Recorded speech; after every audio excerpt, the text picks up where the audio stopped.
তোমার মতো দয়ালু বন্ধু আর পাবো না, তুমি দেখা দিয়ে ও রাসূল ছেড়ে দিও না।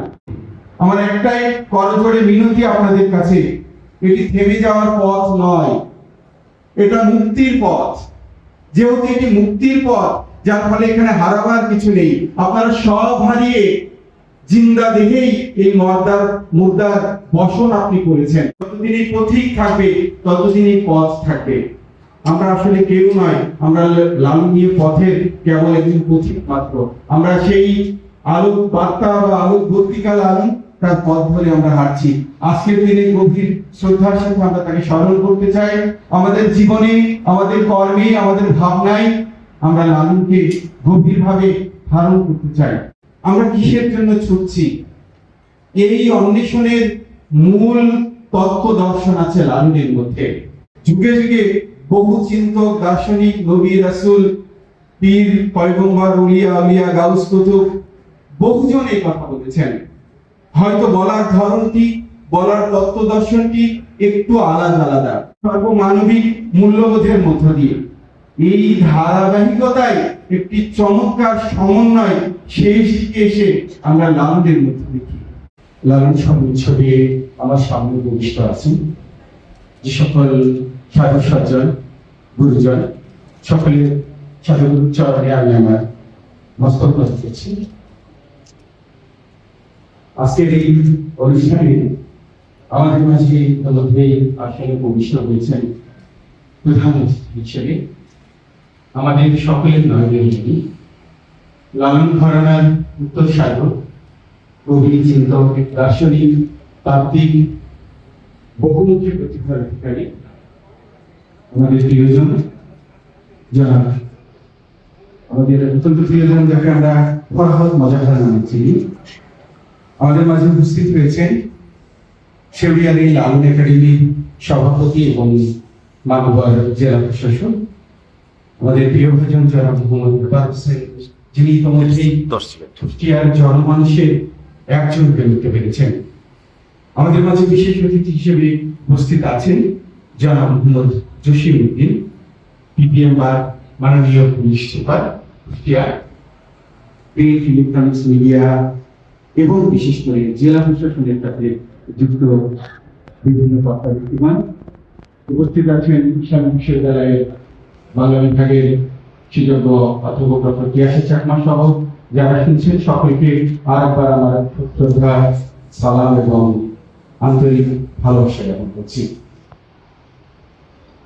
শিক্ষক হওয়ার কারণে নানান সময়ে কথা বলার জন্য এভাবে দাঁড়াতে হয়। সেই দাঁড়িয়ে কথা বলা আর যখন ছেউরিয়ায় আসি, লালন একাডেমিতে বা একাডেমির বাইরে যখন সাধুগুরুর সামনে দাঁড়াই, সেইখানে কথা বলার মধ্যে একটা ব্যাপক ফারাক তৈরি হয় আমার কাছে। আমি অত্যন্ত বিব্রত এবং খুব অসুবিধায় পড়ি।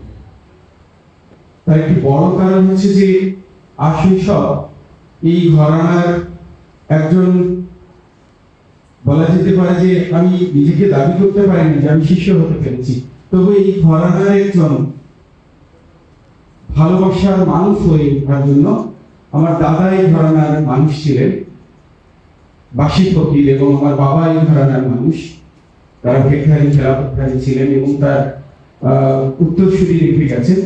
যার ফলে আশৈশব এই পরিবেশ আমার চেনা জানা। সাধুগুরুর চরণে আমার মস্তক বহুবার ছুঁয়েছে, তাদের চরণধুলি নেওয়ার সুযোগ আমার হয়েছে। যার ফলে তাদের সামনে যখন দাঁড়াই তখন নিজের অস্তিত্বটি ঠিক খুঁজে পায় না। কোন কথাটি বলবো, কেন বলবো, এর উত্তর খুঁজে পায় না। কারণ যারা গুরু, যারা শিক্ষক, যাদের জীবন সাধনা কর্ম নিয়ে এখানে কথা বলতে আমি দাঁড়িয়েছি, স্বয়ং তারা আমার সামনে উপস্থিত। যার ফলে এই কথা বলাটা যেন খুব বিব্রতকর হয়ে ওঠে। কারণ এখানে শ্রোতা নেই, যে শ্রোতা আমার মতো একজন অবধের কথা শুনতে পারে। আপনাদের কথা আমাদের শোনার কথা, কিন্তু কোন এক প্রোটোকলের কারণেই আমরা হয়তো এখানে কথা বলতে আসি, আপনারা এখানে শ্রোতা হন। কিন্তু এটা আপনারা ব্যক্তি জীবনে যে সাধন পদ্ধতির মধ্য দিয়ে, যে পথ অন্বেষণের মধ্য দিয়ে, যে আমিত্বের অনুসন্ধানের মধ্য দিয়ে, যে প্রেম প্রজ্ঞা এবং ত্যাগের মধ্য দিয়ে নিজের জীবনকে নিয়ে যাচ্ছেন সেই মনের মানুষের সাথে মিলনের প্রয়াসে, সেই পথের কেউ কেউ আমরা পশ্চাৎপথিক, আপনারা অগ্রপথিক, আমরা সেই পথ ধরে চলার চেষ্টা করেছি। সেখান থেকে যতটুকু বুঝেছি সেই ভাবটুকু হয়তো কারো কারোর কাছে একটু সঞ্চারিত করা যেতে পারে, যার ফলে যে পথের কথা গুহ্য গোপন গুড়ো, যে তত্ত্ব কেবল গুরু বলবেন তার একান্ত অবোধ অভক্ত নয়, প্রকৃত ভক্তের কাছে, সেই কথা আসলে এখানে আলোচনার অযোগ্য। তবু লালন একদিকে তাত্ত্বিক, অন্যদিকে তিনি মানবিক, একদিকে তিনি ব্যক্তি, অন্যদিকে সামাজিক, সামষ্টিক এবং সর্বমানবিক, সেই সব বিষয় নিয়েও আমরা সকলের সাথে কথা বলতে পারি, যার ফলে লালনের অধিকার যেমন আপনাদের মতো ভেটকাধারী ব্যক্তি সাধু গুরুজনের, তেমন আমাদের মতো একেবারে সাধারণ মানুষের সেই বিষয় নিয়ে বহু চর্চা একাডেমিক্যালি হয়েছে, বহু বক্তব্য আমাদের সামনে উপস্থাপিত হয়েছে। কিন্তু যে ভেদ চিনাই চিনাই চলছে, সেটি হচ্ছে প্রকৃত, সেটি হচ্ছে আসল। সেই কথা সর্বজন সমক্ষের নয়, সেই কথা বলবেন হয়তো এই ঘরানার উত্তরসূরি আজকের প্রধান অতিথি যারা আমাদের অত্যন্ত প্রিয়ভাজন, যার কথা বারবার আমরা বলি, ফরহাদ মোজাহার। তিনি তার নানান বক্তৃতায়, নানান আলোচনায় বলেছেন, তিনি এটিকে ধারণ করেছেন, লালন করেছেন এবং সেটিকে বহন করে নিয়ে যাচ্ছেন। সর্বসাধারণকে কিভাবে এই ঘরানার মধ্যে নিয়ে আসা যায় সেই বিষয় নিয়ে কাজ করছেন।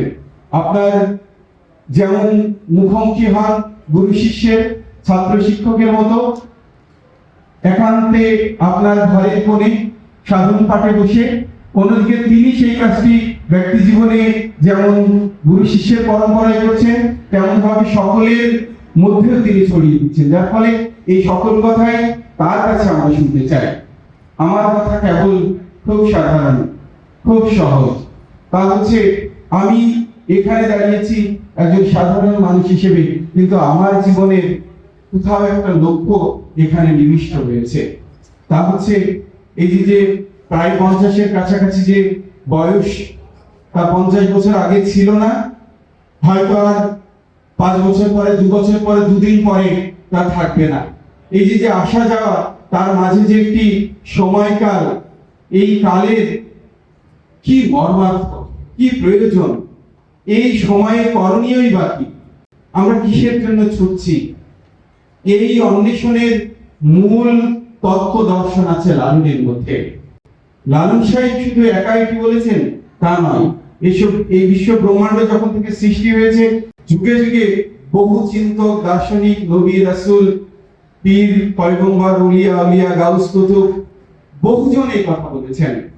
হয়তো বলার ধরনটি, বলার তত্ত্ব দর্শনটি একটু আলাদা আলাদা, কিন্তু সুফির কথা আমরা যদি শুনি, বিভিন্ন একেবারে বুদ্ধের যে তত্ত্ব দর্শন, বিশেষ করে বজ্রযানী শাখার যে সাধন পদ্ধতি, একেবারে সেই 650 থেকেও যদি আমি শুরু করি, বা খ্রিস্ট জন্মেরও 650-এ বুদ্ধের জন্মের পর থেকে, তারপরে বাংলা সাহিত্যের মধ্য দিয়েও আমরা দেখেছি যে চর্যাপদের যে সাধন সঙ্গীত, সেই সাধন সঙ্গীতের মধ্যে লালনীয় ভাব দর্শনের একটি আগাম বার্তা আমরা দেখেছি।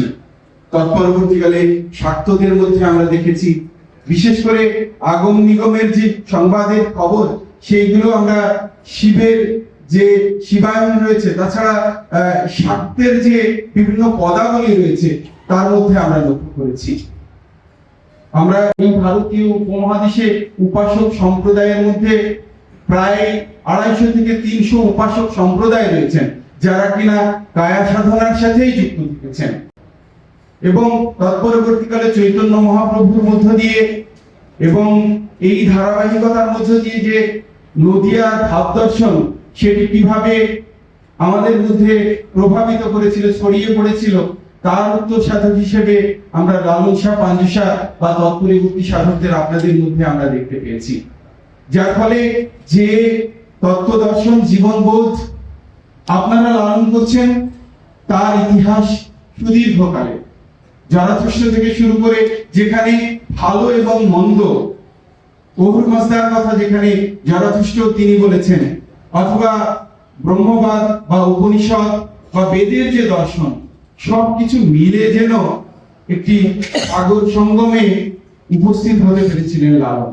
যার ফলে লালনের অধিকার সকলে, এখানে জাতপাত তিরোহিত হয়েছে, না বৌদ্ধ, না হিন্দু, না মুসলমান, না শিখ, না জৈন, না শৈব, কারোরই যেন এখানে অনধিকার নেই।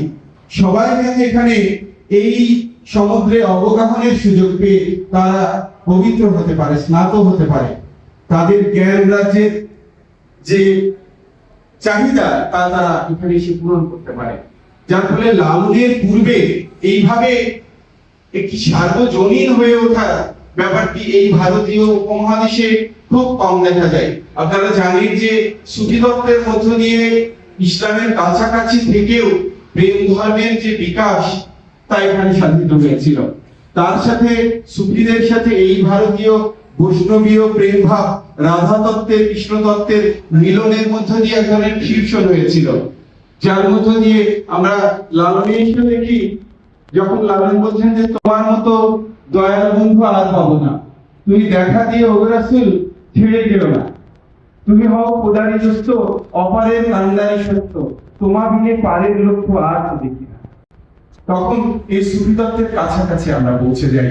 অন্যদিকে আগুন নিগমের সংবাদ খুঁজতে গিয়ে বুদ্ধের বজ্রযানী শাখার যে দেহতত্ত্বের সংবাদ আমরা পেতে গিয়ে আমরা যখন চর্যাপদে দেখেছি যে সেই পিঙ্গলা সুষমার পথ বেয়ে গঙ্গা যমুনার এই দুই স্রোতের মধ্য স্রোত দিয়ে যখন তিনি তার নৌকাকে বয়ে নিয়ে যেতে চেয়েছিলেন, বৌদ্ধ যারা সহজানী ছিলেন, বৌদ্ধ ধর্মের সাধক ছিলেন, সেই পিঙ্গলার খবর কিন্তু সেই 650 সাল থেকেই আমরা দেখছি। যার ফলে এই দেহের মধ্যে যে নদী আছে, এই দেহের মধ্যে যে চোর আছে, সব কথা, এই দেহের মধ্যে যে ঘর আছে, এখানে আরুষ আছে, এখানে মুকাম আছে, মঞ্জিল আছে, যার কথা লতিফার মধ্য দিয়ে সুফিরা বলছেন, তার মধ্য দিয়ে দেখবো যে বজ্রযানী শাখা এবং শাক্তেরা, বিশেষ করে এখানে অঘরপন্থীরা যারা ছিলেন, তারা এখানে চক্রের মধ্য দিয়ে তারা বলছেন যে দেহের মধ্যে আলাদা আলাদা চক্র আছে, ষড়চক্র আছে, সেই চক্রগুলো ভেদ করে সেই মূলাধার স্বাধিষ্ঠান অনাহত আজ্ঞাচক্র হয়ে সহস্রারে কিভাবে পৌঁছে, এটি বৌদ্ধ বজ্রযানীদের মধ্যে আছে। লালন এটিকে নিয়ে এসেছেন। যার ফলে এই ভারতীয় যে সাধনা অধ্যাত্মবাদ, সেটি একেবারে ঋক সংযোজ অধর্ব বেদ ধরে একটি ধারায় প্রবাহিত হয়েছে, অন্যদিকে কায়া সাধনার একটি ধারা মধ্য দিয়ে প্রবাহিত হয়েছে, এখানে প্রেম ধর্মের মধ্য দিয়ে এটি প্রবাহিত হয়েছে, এটি প্রবাহিত হয়েছে সর্বমানবিক মূল্যবোধের মধ্য দিয়ে। এই ধারাবাহিকতায় একটি চমৎকার সমন্বয় শেষ দিকে এসে আমরা লালনের মধ্যে দেখি। লালন পরবর্তীকালে অনেকেই এই সাধনার অনুসারী হয়ে উঠেছেন, কিন্তু আমরা সবাই লালনের সেই অগ্নি স্নানে স্নাত হতে পেরেছি। তার যে প্রখর সূর্য তাপে আমরা হয়তো নিজেকে জীবিত রাখতে পেরেছি, কিন্তু লালন স্বয়ং নিজে সেই স্রষ্টা, নিজে সেই সূর্য। আমরা তার আলোয় কেবল অবগাহন করি এবং তার দিকেই ধাবিত হতে চাই, তাকে মাধ্যম করেই আমরা কেবল সেই মনের মানুষ বা পরম সত্তার সাথে আমরা মিলনের দিকে ধাবিত হতে চাই। যা এই সাধুর কাছে মনের মানুষ, যা তার আলেকশাই, তাই যুগে যুগে সুফির কাছে এক, বৈষ্ণবের কাছে এক, রাধা তত্ত্বের কাছে এক, তা কিনা অঘরীর কাছেও তারা এক। কিন্তু বস্তুত শেষ পর্যন্ত গিয়ে সবার সাধনা ওই একই পৌঁছেছে, শুধু এই কর্ম পদ্ধতি ভিন্ন। তাছাড়া আমার কাছে মনে হয়েছে এই সবের মধ্যে কোনো পার্থক্য নেই। ইভেন যারা শরীয়ত তরিকত বা মারিফত হকিকতের পথ ধরে যারা এগোচ্ছেন, যারা কিনা জালালউদ্দিন রুমির পথটি আমার কাছে মনে হয়েছে সেটি একটি চমৎকার পথ। মসনবীতে তিনি যে জীবনবোধের কথা বলে গেছেন, শামস তাবরিজি এবং জালালউদ্দিন রুমির যে মিথস্ক্রিয়া, যে বোধ, সেটি আপনার এবং আপনার শিষ্যের মধ্যে রয়েছে, যার ফলে এটি লালনীয় যে জীবন পথ আমার কাছে মনে হয়েছে এটি কোনো নতুন নয়, সেটা সেই সাধনার শুরু থেকেই রয়েছে, তা প্রবাহিত হয়ে যাচ্ছে যুগ যুগান্তরের মধ্য দিয়ে, এবং আগামী অনাদিকাল যতদিন এই মানব কুল থাকবে, যতদিন এই পথের অন্বেষণ থাকবে, যতদিন এই পথিক থাকবে, ততদিন এই পথ থাকবে। আমরা আসলে কেউ নয়, আমরা লালনীয় পথের কেবল একজন পথিক মাত্র। আমরা সেই আলোক বার্তা বা আলোক বর্তিকা লালন তার পথ ধরে আমরা হাঁটছি। আজকের দিনে গভীর শ্রদ্ধার সাথে আমরা তাকে স্মরণ করতে চাই।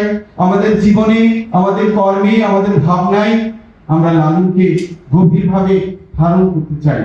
দুর্ভাগ্যক্রমে আমরা পারিনি।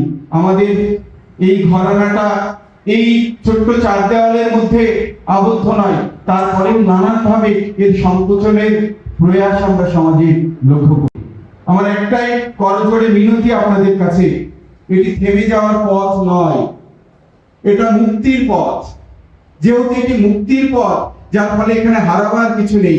আপনারা সব হারিয়ে জিন্দা দেহেই এই মুর্দার বসন আপনি করেছেন, যার ফলে ভয়ের তো কিছু নেই, নতুন করে ত্যাগী হওয়ার কিছু নেই, সব ত্যাগ করেই কেবল এই বসন করা গেছে, যার ফলে কোন রক্তচক্ষুকে আমরা ভয় পাই না। এই সমাজে যে সর্বমানবিক সমাজ গঠনের স্বপ্ন লালন দেখেছেন, সেই পথে আপনি যেমন সর্বত্যাগী তেমন একজন যোদ্ধাও। আমি মনে করি এই ঘরানাকে টিকিয়ে রাখার জন্য অবশ্যই আপনাদের দৃঢ়তা এবং মনোবল এবং আত্মরক্ষার অধিকার আপনার রয়েছে, যার ফলে কেবল ব্যক্তি চর্চার মধ্য দিয়ে গুরু পরম্পরায় কেবল এটি ছড়িয়ে দেওয়া নয়, আপনার ব্যক্তি জীবনের যে ধারণ ক্ষমতা যা কিছু আছে, যা কিছু সৌন্দর্য, যা কিছু আলোকিত, সেটি একটু একটু করে হলেও ছড়িয়ে দেওয়া। আমি লক্ষ্য করেছি সব তত্ত্ব হয়তো বলা যায় না, আপনারা বলতেও চান না, আমি বলি যে বলা দরকার নেই। অবদ অভ্যন্তরে সেই গুপ্ত ভেদ পেও না, বলি কিছু মানিবেন আমি জানি, কিন্তু যাকে যতটুকু বলা যায় ততটুকু দেন। আপনার কাছে মুরিদ না হলে আপনি সব কথা বলবেন না, সব ত্যাগের কথা বলবেন না, তা নয়। যে মুরিদ হয়নি, যে একান্তে বসেনি আপনার শ্রীচরণে, তার সবটুকু আপনার শ্রীচরণে সমর্পণ করে দিয়ে নির্ভর হয়নি, তাকে ব্যতী রেখে আপনি কিছুই দেবেন না, তা নয়। যতটুকু তিনি প্রাপ্যের অধিকার রাখে, সেই জ্ঞানের স্ফুরণটুকু তার মধ্যে দিয়ে বীজটা একটু বপন করে দেন, যেন সে পথ ধরে এগোনোর একটি স্বপ্ন খুঁজে পায়। ওই স্বপ্নটুকু দেখানোর দায়িত্ব আপনার রয়েছে। আমি যেমন আমার ক্লাসে ৮০ জন শিক্ষার্থী সামনে বসলে জানি সবাই প্রথম শ্রেণীতে প্রথম হবে না, তারপরেও তাকে আমি জ্ঞান বিতরণ থেকে আমি নিবৃত থাকি না, তাকে একটি পথ দেখানোর চেষ্টা করি। আমার আপনাদের কাছে করজোড়ে এই মিনতি যে এই ঘরকে ছড়িয়ে দেওয়ার জন্য আপনার এই ভূমিকাটুকু আপনি রাখবেন, একটু করে বলেন, একটু করে প্রকাশ করেন। একটি তত্ত্বের যে কথাটি বললে সমাজে কোথায় অসুবিধা? অসুবিধা হচ্ছে এই দেহতত্ত্বের এমন নির্লজ্জের জায়গাগুলো, শরমের জায়গাগুলো আছে, রতি সাধনের এমন জায়গাগুলো আছে যে সেই জায়গাগুলো বললে ঠিক সে মানতে পারেনি, সে যেহেতু ধারণ করার মতো অধিকারই নয়, ওই জায়গাটা দরকার নাই। কিন্তু যে মানবিক বোধ, যে ত্যাগের সাধনা আপনি নিজের জীবনে করেন, রংহীন হয়ে যাওয়া, এক হয়ে যাওয়া। আপনি আমির কৃষ্ণর কথা মনে পড়ে গেল হঠাৎ করে, সব তিলক সব সিল নিরে মেরে নেইনা মিলাইকে।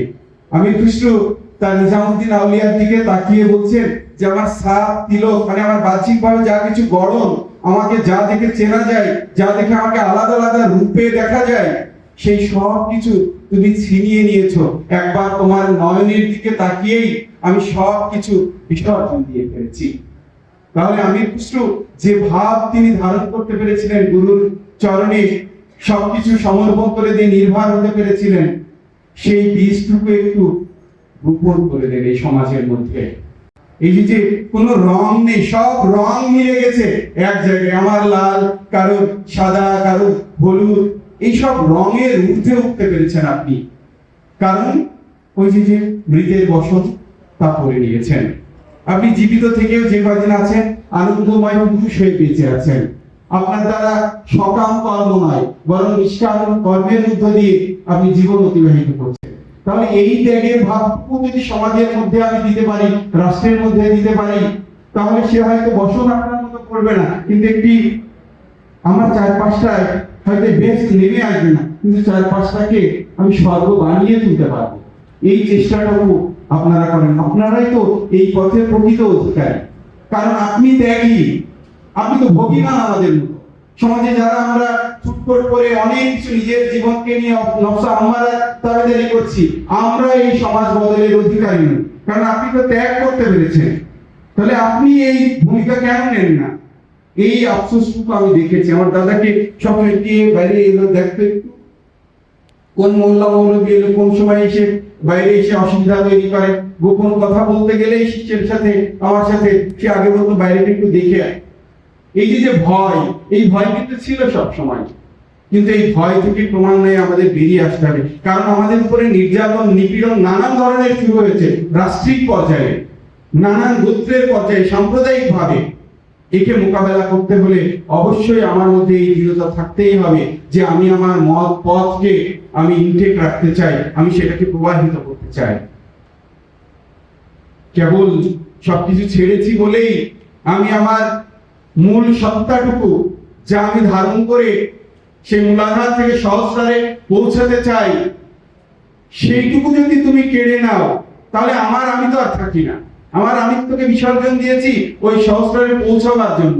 ডানে বাঁয়ে সবকিছু বাদ দিয়েছি, ইরাও বাদ দিয়েছি, পিঙ্গলাও বাদ দিয়েছি। আমার যাত্রা মধ্যপথে। তাহলে সেই পথ ধরে আমাকে এগোতে গেলে এই ডানেরটা বাদ দিতে হবে, বামেরটা বাদ দিতে হবে। বাদ দিতে গেলে ডানে অনেকে আছে ডানপন্থী, অনেকে আছে বামপন্থী, এই দুয়ের মধ্যে মধ্যম পন্থায় আমাকে এগোতে হবে। নিশ্চয়ই সেই পন্থা এগোনোর জন্য আপনারা দৃঢ় প্রতিজ্ঞ আমি জানি।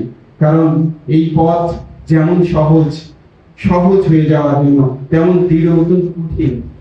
যেহেতু তিনি সব ছাড়তে পেরেছেন, যার ফলে তার পথে খুব সাধারণ সহজ, তার কোনো চাওয়া পাওয়ার কিছু নেই, যার ফলে এই পথটি সহজ। কিন্তু ওই জায়গাটায় পৌঁছানো, সব ত্যাগ করার কাজটি অত্যন্ত কঠিন। সঙ্গত কারণে এই কঠিনকে যেহেতু আপনারা সাথে নিতে পেরেছেন, সহজকে ধারণ করতে পেরেছেন, আমরা আমাদের মতো যারা সাধারণ, আপনাদের মতো আমরা অনুসারী হতে চাই। এই সহজ জীবন পথের মধ্য দিয়ে আমার দেশ, রাষ্ট্র, জাতিকে এগিয়ে নিতে চাই। এই যুদ্ধাস্ত্র কিসের জন্য? সারা পৃথিবী জুড়ে দেখেন দামামা বেজে উঠেছে। কিসের প্রয়োজনে? কোন হিংসা চরিতার্থ করার জন্য? এই যুদ্ধ নিরন্তর আমার সাথে, আমার সত্তার সাথে চলছে, আমার নফসের সাথে আমার যুদ্ধ চলছে। রোজা থেকেছি বাহ্যিক ভাবে পানাহার ত্যাগ করে, কিন্তু প্রকৃত রোজা তো আমার নফসের বিরুদ্ধে, আমার সম তো তাকে বশীভূত করার জন্য, কিন্তু সেটি করতে পারছি না। আপনারা তো সেই শিক্ষাই দেবেন যে এই রোজা থাকবে শরীয়তে, এর বাইরেও রোজা রয়েছে, সংযম রয়েছে, সেই পথে আপনারা হাঁটতে আমাদেরকে পথ দেখাবেন। এই বিনীত প্রার্থনা করি। আমি আর কোনো কথাই বলতে চাইনি। আপনাদের কাছে, আপনাদের শ্রীচরণে আমি এই নিবেদন রাখতে চেয়েছি, আপনারা অগ্রপথী, আপনারা গুরু, আপনারা শিক্ষক, আপনারা পথ দেখান, এই পথকে এগিয়ে নিন। এটি আজকে লালন স্মরণ উৎসবে লালনের চাওয়া, লালনের অভিপ্সা, লালনের তত্ত্ব দর্শনের মূল হয়তো এটি যে একদিন সর্বমানবিক সমাজ গড়ে উঠবে। সেই স্বপ্ন বাস্তবায়িত হোক আপনাদের মধ্য দিয়ে, আমাদের মধ্য দিয়ে, সকলের মধ্য দিয়ে। এই আশাবাদ রেখে সকলের প্রতি আমার আবারও আপনাদের শ্রীচরণে আমার নতমস্তক রেখে আমি আমার কথা শেষ করছি। সকলের কল্যাণ হোক।